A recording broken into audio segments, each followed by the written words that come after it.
Hey guys, I got about 16 minutes before I have to clock in. I just went over to McDonald's, as you can see, and got myself a coffee, $1 coffee and $1 burrito. But I wanted to kind of come on here real quickly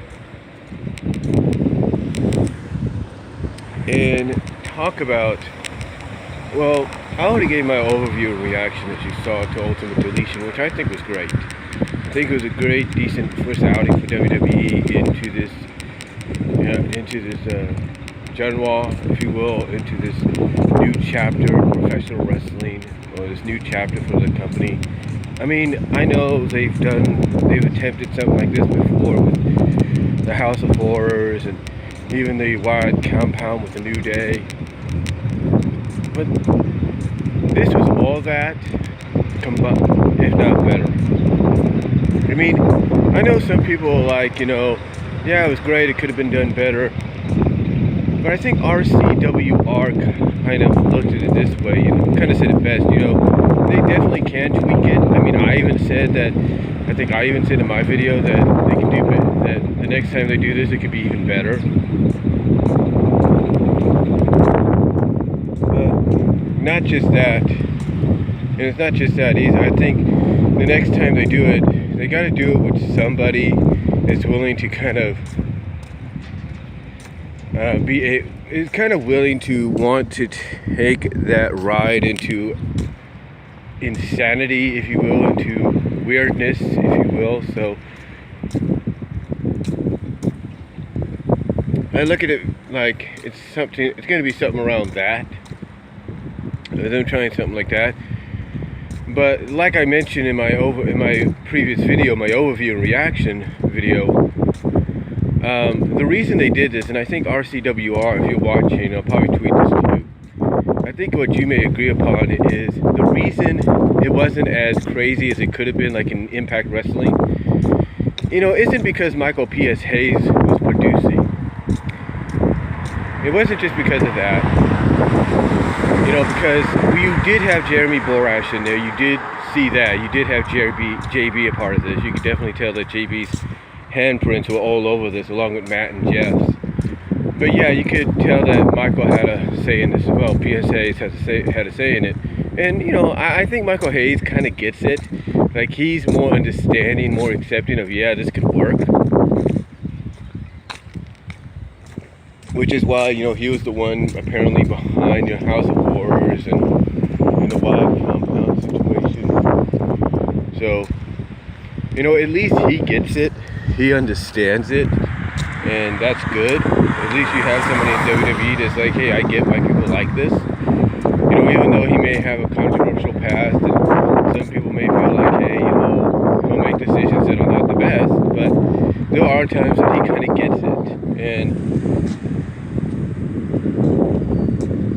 I'm sure he was in contact with Matt while Matt was in Impact, and Matt was telling him about this and probably giving him ideas, suggestions of what to do when it came to Bray and his feuds with the New Day and with Randy. And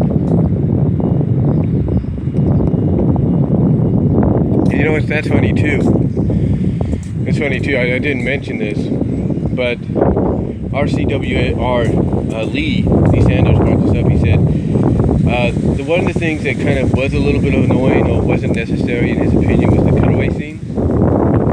What's funny is during the cutaway scenes of the Wyatt house, the Wyatt compound that they showed, or at least a replica of it, and you saw these cutaway scenes, these flashbacks of Bray Wyatt in there sitting on the chair and stuff.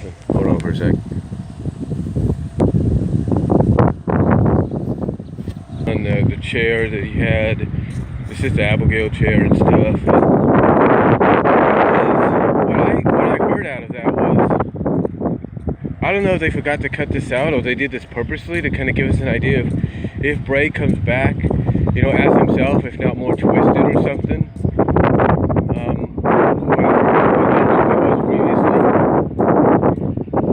That he's going to go after Randy Orton. That's pretty much what it sounds like to me they set up there.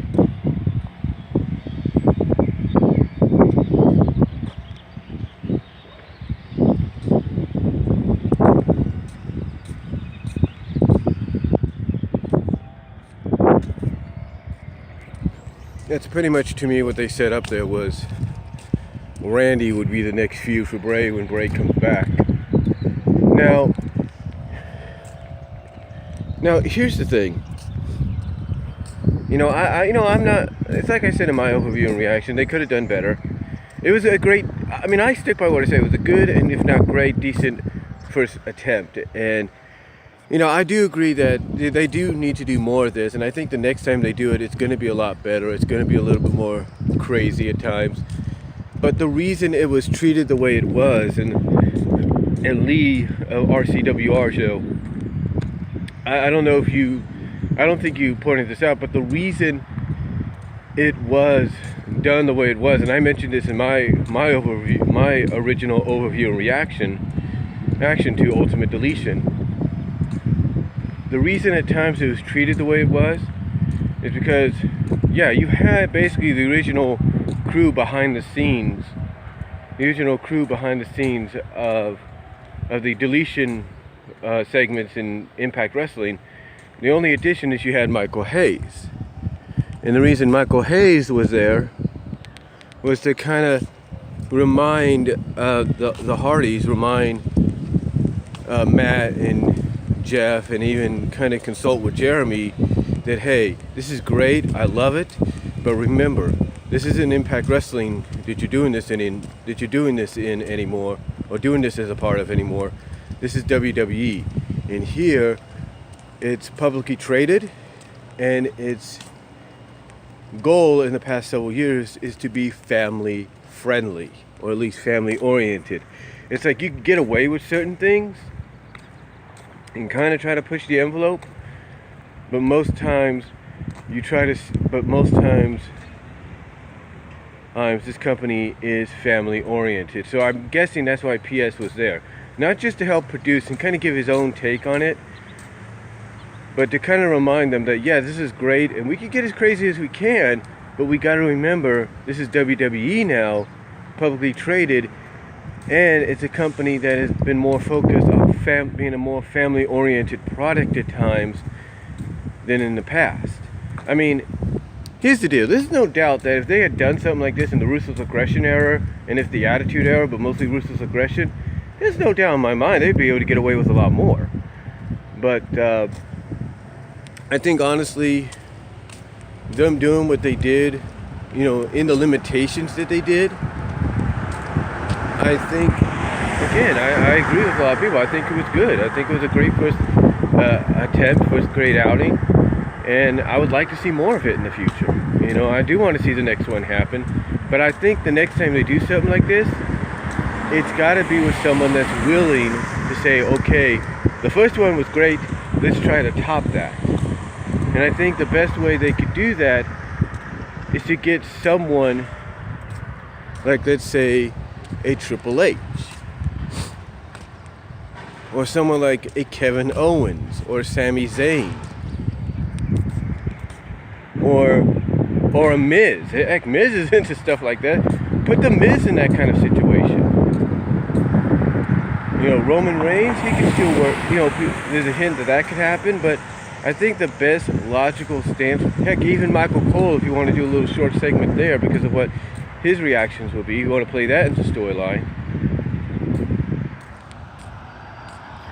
But I think, honestly, if WWE wants to do another one, which is obviously they're going to probably want to do, or allow Matt to do, or is going to want Matt to do, or at least ask Matt if he wants to do another one, and he's, depending on how it comes about, there's no doubt we're getting another one. But this is the way I look at it. To me, the most obvious components, oppositions for Matt or for the Hardys in general is, I look at it this way. These are the 5 I think are the best oppositions. Triple H, if you're going to do a feud from the storyline, Triple H and Stephanie, because on the other side you would have Matt and Reby. Well, Reby would be by Matt's side, but you get the idea. Triple H and Stephanie is a good option. Another one could be, of course, Kevin Owens, Sami Zayn, if you want to put them together as a tag team, or just push Kevin or try to put Kevin back as a singles competitor, either on Raw or SmackDown. He could be a good choice. The Miz, obviously. You got Maurice, so there's a good component there, good counterpart for Reby, as well as the Miz Taraj, so there you go too.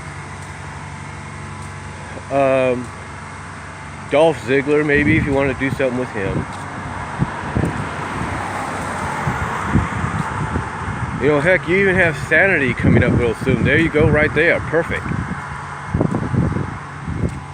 The point is, those are just some of the names, teams, names of people I think they could really work around when it comes to something like this. You know, heck, even Randy Orton and Jinder Mahal and Bobby Roode are good examples as well. I think Bobby even knows what this is about probably better than anybody, even though he never took part in one or partook in one. I think Bobby kind of has an idea, because remember, I think Bobby was still in TNA, Impact Wrestling, when Matt started to do this kind of stuff. Or at least started to lead towards it. But yeah, I think guys like that, names right there, are perfect.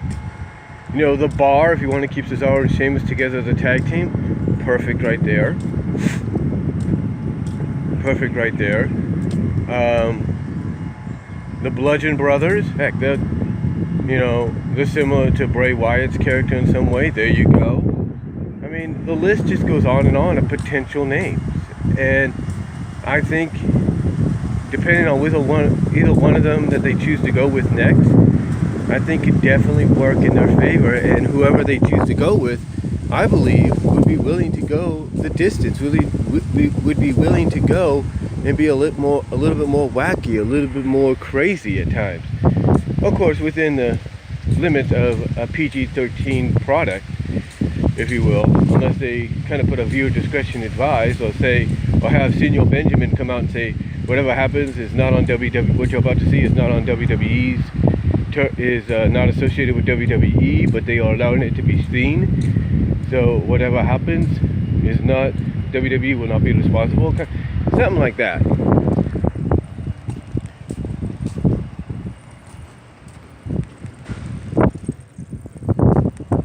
Something like that. So honestly, I think another Ultimate Deletion is definitely on the rise.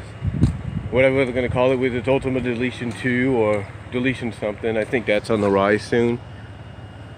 But as far as what's going to happen with Bray Wyatt, I said it at the end, I said that knowing how this character's been portrayed, and lately they've been trying to give him this reignited monster push that people have said he's been lacking.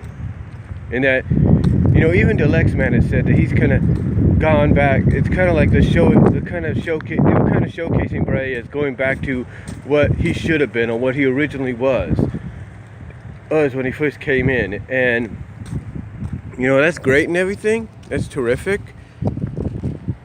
But now all of a sudden you deleted him off. You off him, if you will. I don't think so. And what some people are failing to kind of mention as well is when Senor Benjamin was sent to retrieve Bray's body, Bray couldn't be found.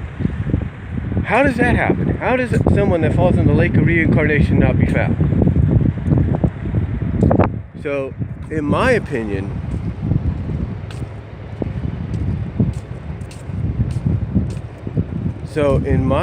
what I think is going to happen is, if they want to continue with Bray Wyatt against Matt Hardy, which a lot of people might be like, oh no, not again. I think what could happen is they could try to end up putting a fresh take on it by having Bray, like I mentioned at the end of my other video, they could have Bray return, but he'd be covered in white, kind of zombie-ish like, kind of very pale white.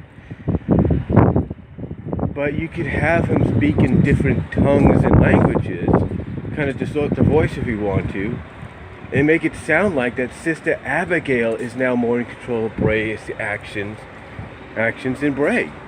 That now Sister Abigail has taken full control.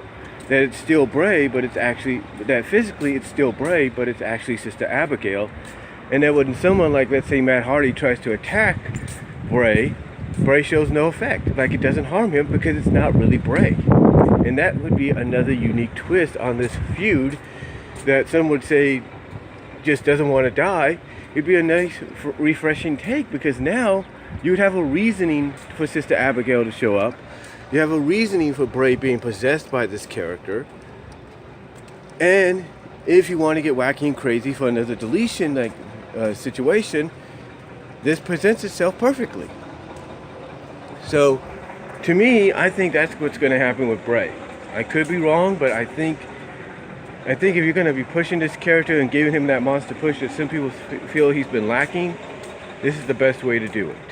So, this is probably the best way to do it. And knowing WWE, they'll probably end up going in that direction. So, but that's what I feel the aftermath of Ultimate Deletion is going to lead to in several ways. And who the potential next opponents and participants in an Ultimate Deletion-like style environment or leading into one are going to be, and what I think will happen with Bray Wyatt. So, let me know what you guys think down below. Comment if you like. I gotta get to work now, and I'll talk to y'all later.